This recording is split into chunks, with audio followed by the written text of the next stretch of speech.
Assalamualaikum warahmatullahi wabarakatuh. Alhamdulillahilladzi fahman nabiyyin wa hifdzal mursalin wa ilhamal malaikatil muqarrabin wa aghnina bil hilmi wa jaina bil hilmi wa aqrimna bil taqwa wa jamina bil afiyah bi rahmatika ya arhamar rahimin. Asyhadu an la ilaha illallah wahdahu la syarikalah wa asyhadu anna sayyidana Muhammadan abduhu wa rasuluh la nabiyya ba'dah. Allahumma shalli wa sallim wa barik ala sayyidina wa habibina wa syafiina wa qurrati ayunina Muhammadin wa ala alihi wa sahbihi wa man tabi'ahum bi ihsan ila yaumiddin, amma ba'd. Ya akhinal kiram, ya ahbabal kiram, jamaah yang dimuliakan Allah, marilah pengajian kita malam hari ini, pengajian tahsin, terjemah dan hafalan. Kita awali terlebih dahulu, kita sama-sama mengucapkan Bismillahirrahmanirrahim, dan kita sama-sama salawat pada Rasul. Mudah-mudahan sebagai tanda cinta kita kepada Nabi, kita sama-sama, yaitu kita belajar Al-Quran sebagaimana Rasul mengatakan, khairun nas man ta'allama al-Qur'an wa 'allamah. Sebaik-baik manusia adalah manusia yang mau belajar Al-Quran dan yang mau mengajarkannya. Jadi manusia yang terbaik di sisi Allah itulah yang disebut oleh Nabi. Baiklah, yuk kita buka, kita sama-sama baca dulu tahsinnya. Nanti ikutin saya terjemahnya, baru kita uraikan tafsirnya. A'udzu billahi minasy syaithanir rajim. A'udzu billahi minasy syaithanir rajim. Bismillahirrahmanirrahim.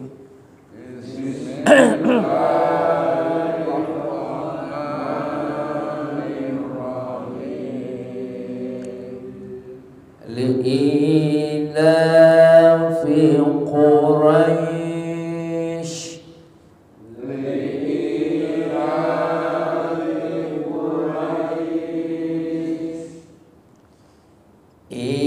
ilafihim rihlatash syita'i was-sayf.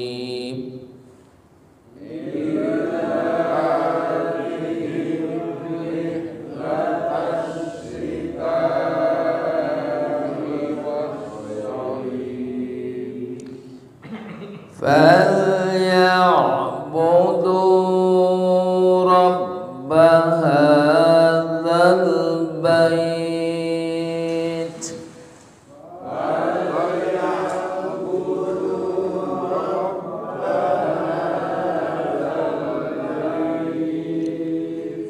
الَّذِي أَطْعَمَهُم مِّن جُوعٍ وَآمَنَهُم مِّنْ خَوْفٍ.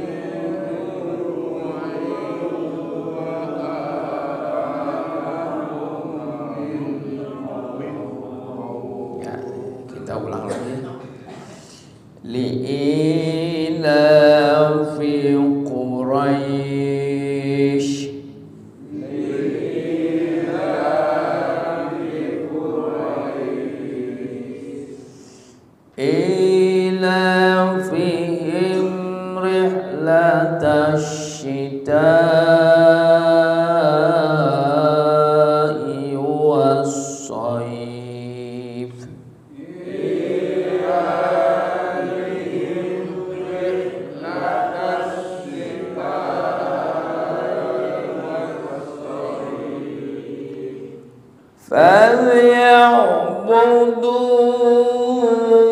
رب هذا البيت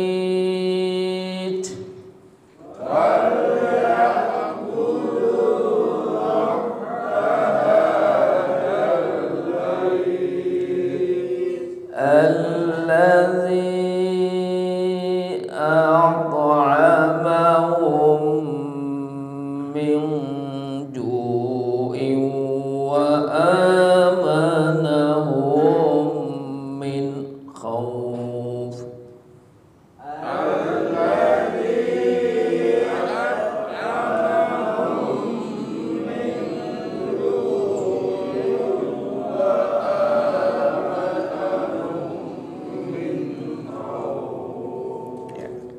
Mari kita terjemahkan. Li'ilafi,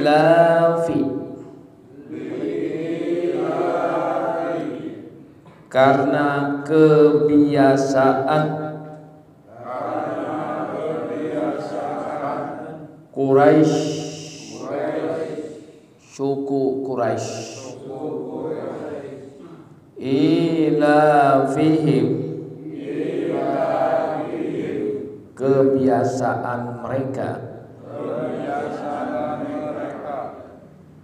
rehlah, bepergian, asyita'i, musim dingin, wassoyib, dan musim panas. Falya'budu, maka hendaklah kamu Rabb beribadah. Falya'budu, maka hendaklah beribadah. Rabb hadzal bait, pemilik ini rumah. Alladzi, dialah Allah, at'amahu, memberi makan mereka, min ju', dari kelaparan, wa amanahum, dan memberi aman mereka, min khauf, dari ketakutan.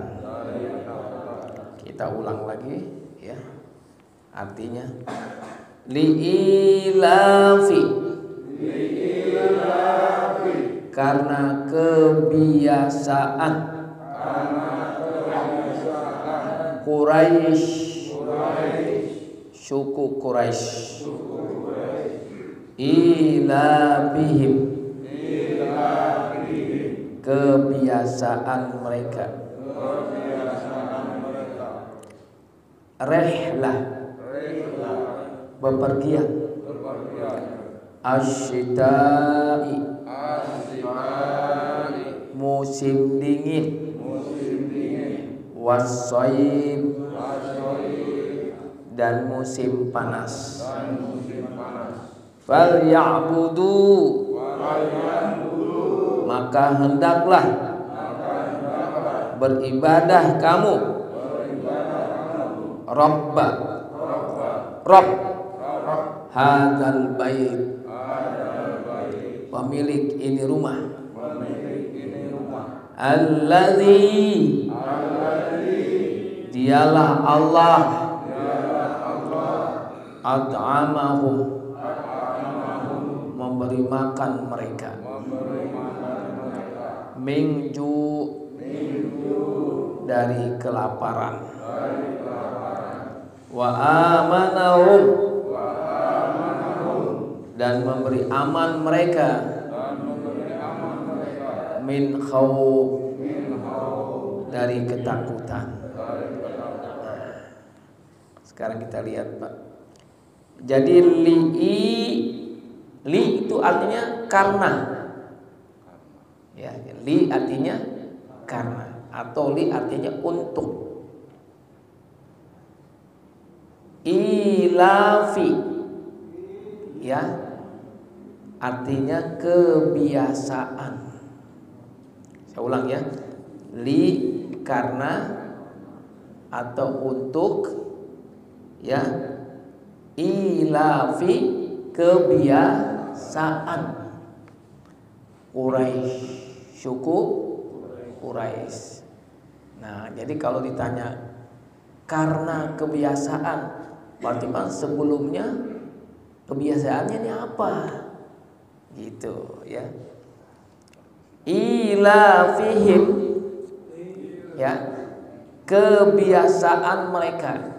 Merekanya itu him. Kebiasaannya ilafi, ya. Ilafi artinya apa? Kebiasaan. Him, mereka. Rihlah. Rihlah ini artinya melancong. Rihlah ini artinya bepergian. Ya. Rihlah juga artinya tamasya. Ya. Asyita. Ingat, di sini pun ada shin 3 huruf, ada ta 2 huruf. Berat dibacanya. Syita. Berarti musim dingin. Nah, ya. Jadi syita ini artinya musim dingin. Wassoib, dan musim panas. Makanya di negeri Arab kok jarang musim hujan, Pak. Cuman 2 musim. Musim dingin, musim panas. Kemarin Pak Haji waktu pergi haji musim apa? Panas, ya. Panasnya beda dengan negara-negara kita Indonesia. Musim dingin juga beda dengan negara kita. Karena kita di garis khatulistiwa. Falyabudu, ya, maka hendaklah kamu beribadah. Jadi Allah perintahkan nih kepada suku Quraisy, ya, untuk dia beribadah. Robba, kepada Rob. Rob artinya yang menciptakan. Rob ini artinya yang menjadikan. Rob ini artinya yang memelihara. Rob ini artinya yang menjaga. Rob artinya yang mendidik. Jadi Rob itu artinya banyak. Rob ini artinya yang menghidupkan. Rob ini artinya yang memberi orang sehat. Itu Rob namanya. Makanya Rob jangan diterjemahkan Tuhan, Rob aja. Ya. Hadzal bait, pemilik ini rumah, maksudnya adalah Ka'bah. Ya. Hadzal bait maksudnya adalah Ka'bah. Alladzi ini artinya isim mausul. Ditujukan kepada Allah. Dialah Allah yang. Nah, jadi alladzi, dialah Allah yang at'amahum, memberi makan mereka. Siapa memberi makan merekanya? Maksudnya Quraisy. Minju, dari kelaparan. Karena di Mekah itu Masya Allah, ya, nggak ada tumbuh-tumbuhan. Di sana nggak ada juga air yang mengalir. Tapi walaupun mereka di sana nggak ada tumbuh-tumbuhan, nggak ada sayur-sayuran, nggak ada beras, ya, tapi mereka tetap Allah kasih makan dari kelaparan. Bapak nanti kalau ke Mekah lihat makanan yang apa saja ada di sana. Ada anggur, ada jeruk, ada pisang, ada pepaya, ada semangka, masuk ada delima. Tapi Bapak cari pohonnya di sana nggak ada. Bapak kalau pengen cari pohon pisang harus ke Pandeglang dulu. Nah, mau cari kelapa, tanya dulu tuh ke orang Pandeglang. Itu. Tapi di sana mereka Masya Allah kelapa aja ada di sana, Pak. Ya. Wa amanahum, dan Allah memberikan aman kepada mereka min khauf, rasa takut. Ya. Nah, jamaah sekalian, Apa sih kelebihan orang Quraisy itu dibandingkan dengan, karena di negeri Arab tuh banyak suku, Pak. Banyak kabilah. Kayak di Indonesia ada berapa suku? Ratusan apa ribuan? Nah, jadi apa bisa lihat di YouTube dia berapa suku di Indonesia. Nah, begitu. Dan bahasanya berbeda-beda, sukunya juga banyak Indonesia. Diikat oleh kesatuan negara Republik Indonesia. Nah, negara Arab juga banyak sukunya, Pak. Tapi kenapa yang disebutkan hanya suku Quraisy?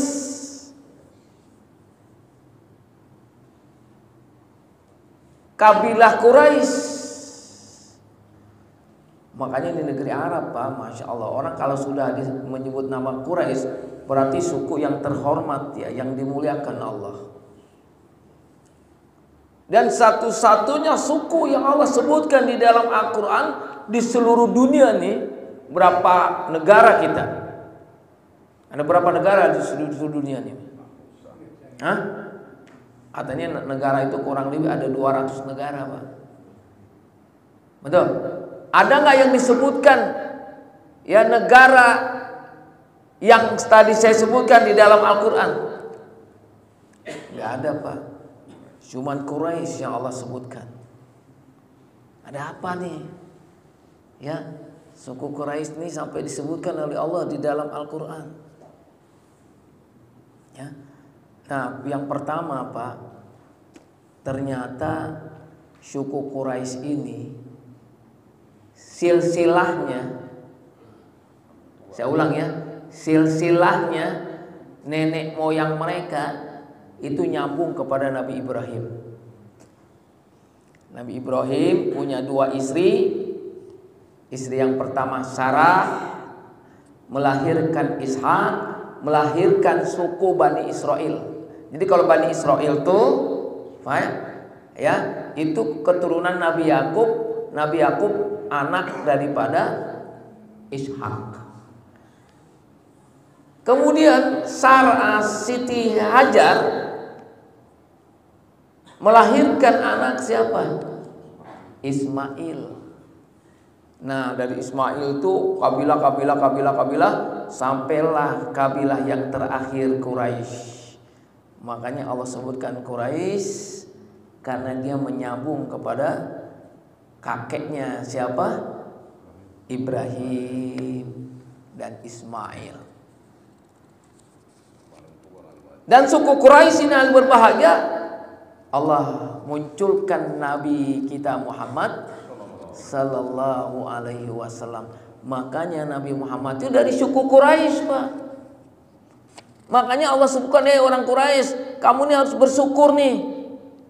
Dari suku Quraisy, dari sekian banyak suku, Allah telah munculkan seorang Nabi yang terakhir. Siapa? Nabi Muhammad Sallallahu Alaihi Wasallam. Makanya ada satu hadis, Pak, nanti menjelang hari kiamat, nanti Imam Mahdi ini katanya yang masih ada keturunan dengan suku Quraisy. Coba, suku Quraisy. Suku Quraisy masih ada nggak sekarang? Ada. Makanya suku Quraisy ini berbahagia. Bapak kalau ke negeri Arab, nggak semua orang tuh suku Quraisy. Dan suku Quraisy Allah berikan kelebihan apa? Satu, dia keturunan Nabi Muhammad SAW. Maaf nih, Pak, ya, Bapak lihat sekali, kan banyak nih suku-suku Arab, Abaib, ya, itu bukan dari suku Quraisy. Kebanyakan diambil dari keturunan Ali. Ali punya anak Hasan dan Husain. Dari Hasan dan Husain itulah Pak melahirkan. Mereka bukan suku Quraisy. Dan suku Quraisy nih, Pak, satu, Allah berikan kelebihan apa? Dia mengurus Ka'bah. Yang boleh mengurus Ka'bah, menjaga Ka'bah, suku Quraisy. Kalau semua orang ngaku suku Quraisy, waduh, nanti yang merasa keturunan Arab enak dong, bisa langsung ngurus ngurusin Ka'bah. Paham di sini, Pak? Jadi orang yang boleh mengurus Ka'bah, membuka kunci Ka'bah, yang mengganti apa namanya, kalau Ka'bah ada apanya tuh namanya Pak? Iswahnya, ya, itu sangat suku Quraisy. Yang boleh masuk nanti sholat di dalam Ka'bah itu suku Quraisy. Jadi kunci Ka'bah itu dipegang oleh siapa? Suku Quraisy. Ada sekarang suku Quraisy di sana. Nah, jadi yang pertama, kenapa Allah sebutkan suku Quraisy? Dia masih nasabnya dengan Nabi Ibrahim. Yang kedua, lahir dari suku Quraisy siapa? Nabi kita Muhammad sallallahu alaihi wasallam. Yang ketiga, Allah sebut suku Quraisy kenapa? Dia diberikan oleh Allah keistimewaan untuk menjaga Ka'bah. Yang ngurus Ka'bah ini, yang menjadi kiblat kita semua umat Islam, nggak sah sholatnya kalau dia nggak mengarah ke kiblat, kecuali kalau dia nggak tahu. Kita masya Allah Pak mau pergi haji aja nih, maaf, kita mau bisa nyium Hajar Aswad, apalagi sampai bisa masuk ke dalam Ka'bah. Oh, Bapak harus dekat sama suku Quraisy. Makanya kepala negara tuh Pak, mereka begitu datang ke Mekah, ya, pasti yang menyambut suku Quraisy. Nah, yang buka kunci Ka'bahnya suku Quraisy. Pak Raja Saudiyah, Saud itu bukan keturunan Quraisy Pak. Paham sampai sini Pak? Ya. Jadi silsilahnya kepada Nabi Ibrahim, suku Quraisy melahirkan siapa tadi? Nabi Muhammad. Kemudian yang ketiga, Quraisy dia menjaga, merawat Ka'bah. Kemudian yang keempat Pak, apa? Syukur Quraisy termasuk dia menjaga apa? Air Zam-Zam. Yang pertama kali menemukan air Zam-Zam siapa? Ismail. Karena asal keturunan dari Nabi. Turunan sampai ke Quraisy. Dia yang menjaga, yang merawat termasuk air Zam-Zam, yang dimana orang pergi haji dan umroh pasti dia minum air Zam-Zam. Masya Allah. Luar biasa Pak, suku Quraisy. Dan suku Quraisy hadirin yang berbahagia sampai diabadikan Allah di dalam Al-Quran, sampai kita baca itu dalam sholat. Dibaca nggak dalam sholat? Bapak dalam sholat misalnya baca surat Al-Fil, di bawahnya surat Al-Quraisy. Atau Bapak bisa baca surah Al-Humazah, Bapak boleh sambung dengan Quraisy. Atau baca-baca Wal Asri, sambung dengan Quraisy. Masya Allah, disebut dia suku Quraisy, diabadikan di dalam Al-Quran yang kita baca dalam setiap sholat. Ya, hadirin yang berbahagia, ternyata orang Quraisy ini Pak, yang sekarang nggak seperti zaman dulu. Orang-orang Quraisy sekarang nggak ada Pak, yang mereka sekarang ini pergi di musim dingin, pergi musim panas, dia dagang, dia bisnis. Dari orang-orang yang pergi haji, dari orang pergi umroh haji, dia sudah dapat keuntungan dari pisah. Pak, orang pergi haji, pergi umroh, ada pisah nggak? Harus pakai pisah. Mau berapa lama dia umroh? Pisahnya ada yang 10 hari, sebulan, 2 bulan. Masuk ke mana Pak? Ke orang Quraisy. Allahu Akbar. Dan ternyata yang dulunya mereka dagang waktu musim dingin tuh, syita, musim dingin, ya, musim dingin dia pergi ke Yaman. Kalau di musim panas, wasaib ke Sam. Sekarang malah orang-orang Yaman, orang-orang Sam Pak, dia datang ke Quraisy.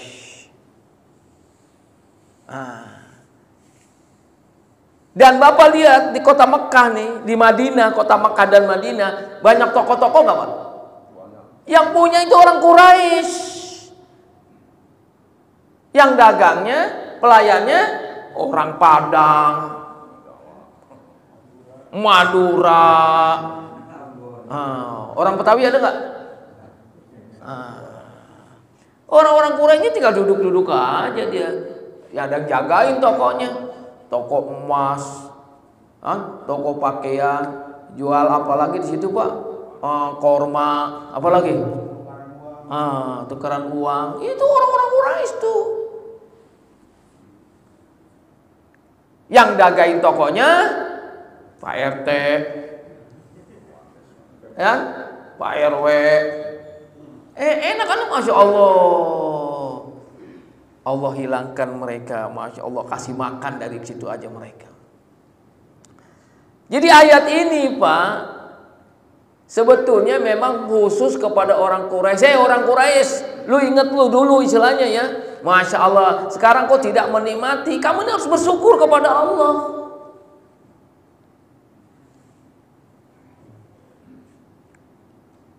Kenapa hal berbahagia disuruh bersyukur kepada Allah? Allah turunkan dia nabi dari suku Quraisy. Kenapa suruh bersyukur kepada Allah? Allah jaga dia Ka'bah. Kenapa kamu suruh syukur kepada Allah? Kamu jaga itu jam-jam. Kenapa kamu syukur kepada Allah? Masya Allah, dari pisah keuntungan orang haji dan umroh aja, wah Allah. Belum dari dagang, yang punya hotel siapa? Banyak, tapi ada juga kerjasama katanya lewat Yusuf Mansur apa katanya mau bikin hotel kota Makkah Madinah, tapi sampai sekarang belum ada ya. Duitnya kemana ya? Hilang katanya. Ya. Itu bahasa Quraisy luar biasa. Hadirin yang berbahagia, makanya Allah beritahu kepada suku Quraisy apa? Falyabudu, sebagai tanda syukur kepada Allah, yaitu ibadah. Ini maksudnya umum ayat ini. Allah kasih kita nikmat umpama, maka jangan boleh kita lepas dari ibadah kepada Allah. Saya pernah sampaikan kepada jamaah nih, nikmat ada 3 tingkatan nih Pak. Tolong catat nih. Saya ulang ya, nikmat ada 3 tingkatan. Yang pertama ada nikmat yang paling bawah. Yang ketiga ada nikmat pertengahan, ada nikmat paling atas. Tolong catat nih. Setiap kita semua dikasih oleh Allah nih nikmat ini. Ada berapa 3 nikmatan Pak RT? 1. Pisang ingatnya. Ada berapa nikmat? 1. Yang kedua? Yang ketiga? Itu semua kita diberi oleh Allah. Bisa diulang nggak? Ada berapa Ustadz Wer nikmat? 3. Sebutin dong. Terus? Orang Papua? Mana orang Papua?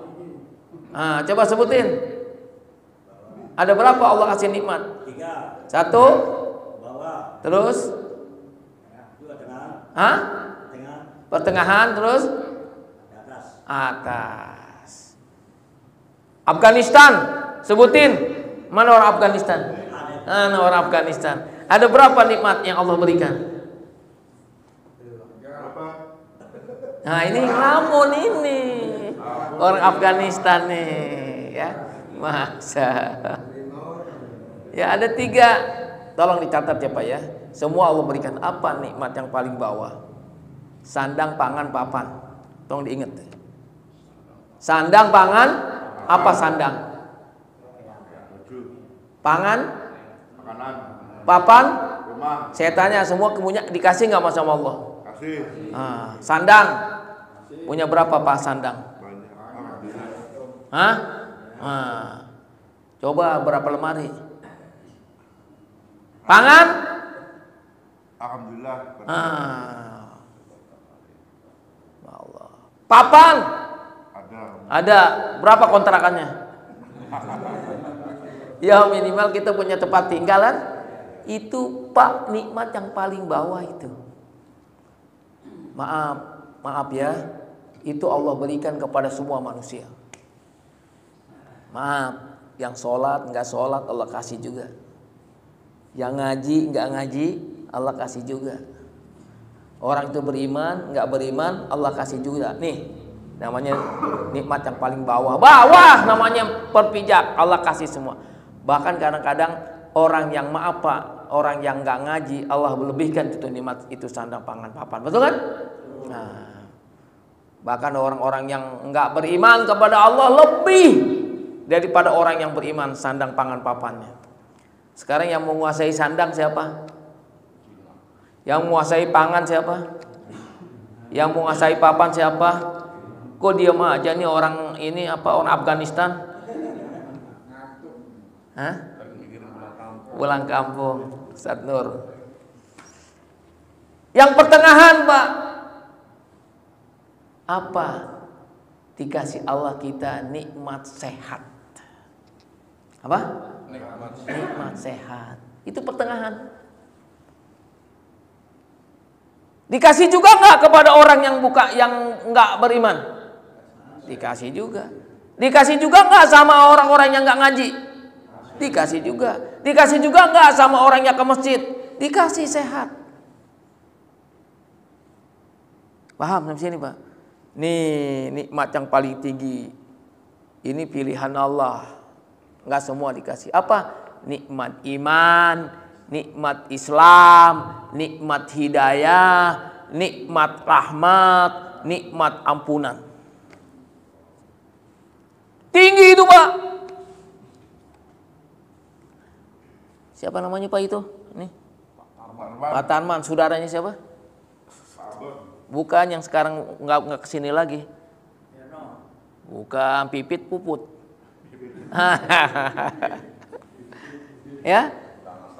Coba sekarang, Pak, coba kita sama-sama nih, kita sama-sama mikirin ya, Pak, coba. Ada orang dikasih Allah nikmat sandang, pangan, papan. Dikasih Allah nikmat sehat. Apakah pasti Allah kasih dia nikmat hidayah? Ada nggak? Mahal hidayah. Pamannya Nabi sendiri langsung siapa, Pak? Abu Thalib. Betul? Banyak di dalam Al-Quran, Pak. Orang, makanya Bapak nggak usah iri dengan Allah dikasih keberian sandang, pangan, papan, dikasih sehat, nggak pernah sakit. Tapi nggak dapat hidayah buat apa? Paham? Nggak dapat ampunan Allah buat apa? Nggak dapat rahmat Allah. Sekarang saya tanya sama orang Ambon misalnya Allah kasih sandang, pangan, papan, Allah kasih sehat, tapi nggak dapat hidayah, mau? Kok diam aja? Nggak dapat rahmat Allah, mau? Nggak dapat ampunan Allah, mau? Pak, orang bisa masuk surga bukan karena sandang, pangan, papan, karena sehat. Orang bisa masuk surga karena rahmat Allah, karena hidayah Allah. Betul nggak? Nah, itu, Pak. Ini kita nih ngaji nih, Pak, Masya Allah. Allah turunkan apa, Pak? Rahmat. Allah turunkan ampunan, syarat masuk surga. Enggak Allah tanya, masuk surga berapa kau punya sandang, berapa kau punya pangan, kau punya berapa papan, engkau punya sehat, enggak ditanya. Makanya kayak Ibnu Qayyim Al-Jauzi, kalau orang meninggal dunia, Pak, walaupun dia nggak punya sandang, pangan, nggak papan, sering sakit-sakitan, kalau dia meninggal dapat hidayah, rahmat, ampunan Allah, ahli surga. Itulah makanya selalu kita baca dalam setiap sholat, ihdinas siratal mustaqim, surah Fatihah. Ya Allah, berikan saya hidayah. Bapak-bapak dalam sholat ada nggak mohon minta ampun? Rabbik firli warhamni wajburni warfa'ni. Bapak duduk di antara dua sujud. Allahumma firli apa? Ampuni, warhamni, sayangi, warzukni, berikan saya rezeki. Baru disebut rezeki, Pak. Masya Allah, ya, Pak. Nah, Allah jelaskan orang Quraisy nih. Hei orang Quraisy, lu sudah dapat nih sandang, pangan, papan, badan orang Quraisy kuat-kuat, Pak. Musim panas, musim dingin, fisiknya kuat-kuat. Sekarang aku berikan kamu hidayah. Lahirnya Nabi kita Muhammad Sallallahu alaihi wasallam. Kita menjadi umat Nabi ini hidayah, Pak. Termasuk kata Nabi, Pak, nih, orang yang rajin ngaji taklim seperti ini hidayah, Pak. Kalau udah dapat hidayah, turun rahmat Allah, turun ampunan Allah. Kita masuk surga, Pak. Syaratnya apa? Hidayah, rahmat, ampunan. Apa? Hidayah, rahmat, ampunan. Syarat masuk surga punya dosa enggak? Terus dia masuk surga dapat rahmat Allah enggak? Allah enggak lihat panjang sholatnya, ibadahnya. Padahal dalam Bani Israel ada kisah, Pak. Orang dikasih umur 500 tahun, enggak pernah buat maksiat. Sombong dia. Begitu dimasukkan dia ke dalam surga, ditanya sama malaikat penjaga Tuhan, lu masuk surga karena apa? Karena saya ibadah yang banyak. Allah. Hanya Allah bilang masukin dia ke dalam neraka. Kenapa sombong? Kenapa kok nggak bilang masuk surga karena ampunan Allah, karena rahmat Allah, karena hidayah Allah, Pak. Akhirnya suruh timbang, Pak. Apa? Nikmat mata dengan dia ibadah 100 tahun, 500 tahun. Masih berat kan nikmat mata, Pak. Akhirnya dia bilang, ya Allah, kalau gitu masukkan aku ke dalam surga dengan rahmatmu, ampunanmu, dan hidayah. Itu nikmat yang paling tinggi, Pak. Makanya Bapak kalau setiap sholat kan baca tuh, ihdinas siratal mustaqim, udah minta hidayah tuh. Terus minta apa lagi? Rahmat, ampunan Allah. Rabbighfirli warhamni wajburni warfani warzuqni wafini wafuan. Itu lengkap. Dalam sholat itu baca. Sudah salam baca lagi boleh. Ya Allah, berikan saya hidayah. Jangan sampai saya wafat dalam keadaan tidak hidayah.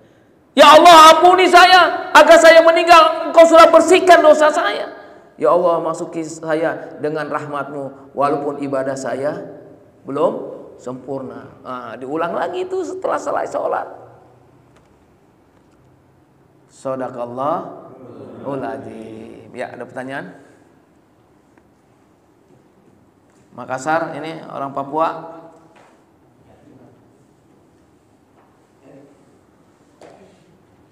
Ya, kalau tidak ada, mari kita tutup dengan doa kifarat majelis.